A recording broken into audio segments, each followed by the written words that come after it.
আসসালামু আলাইকুম রহমতুল্লাহ। আমি আমজাদ আপনাদের সামনে আমার জীবনের ঘটে যাওয়া মর্মান্তিক এক ঘটনা শেয়ার করতে যাচ্ছি।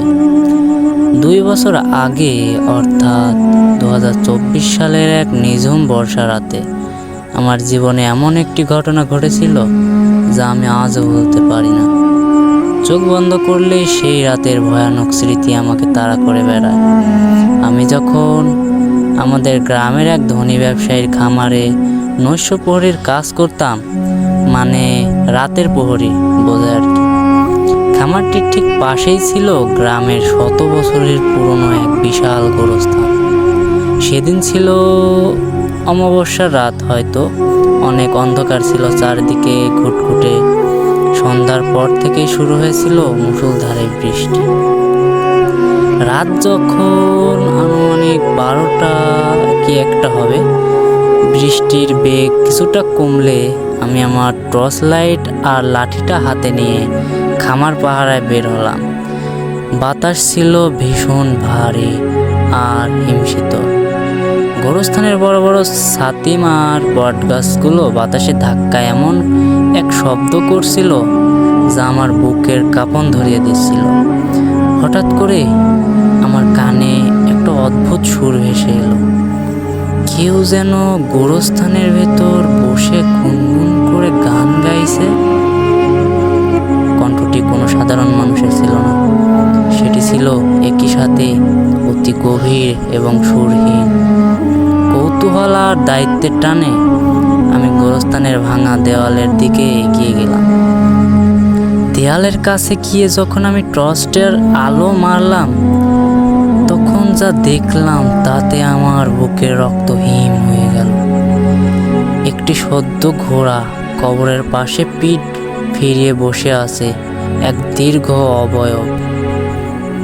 তার গায়ে যা জড়ানো সাদা কাফনের কাপড়, যা কাদা আর রক্তে মাখা।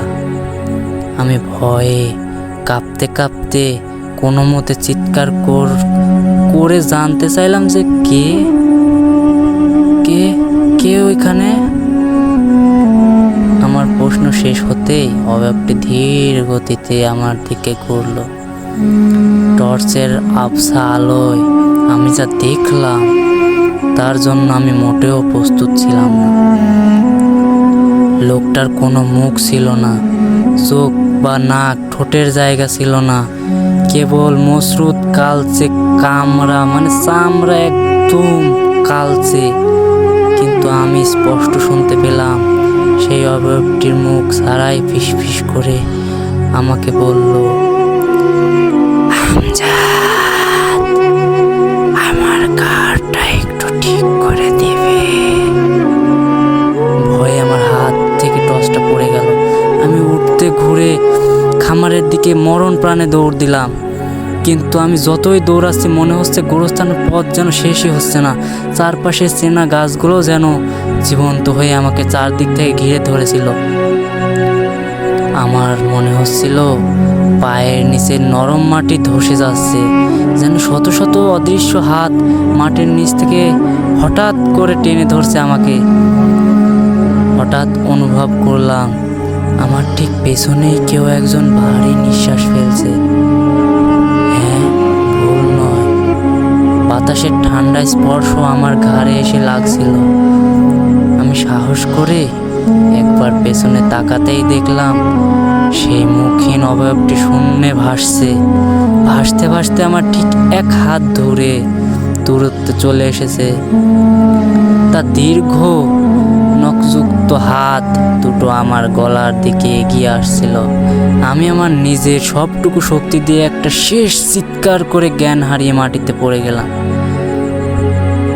পরদিন সকালে খামারের মালিক আমাকে গোরস্থানের ভেতর থেকে এক পুরনো কবরের পাশে অচেতন অবস্থায় উদ্ধার করে।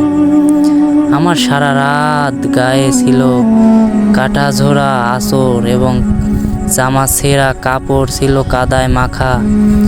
সেই ঘটনায় আমি তীব্র জ্বরে আক্রান্ত হই এবং প্রায় 1 মাস বিছানা থেকে উঠতে পারিনি।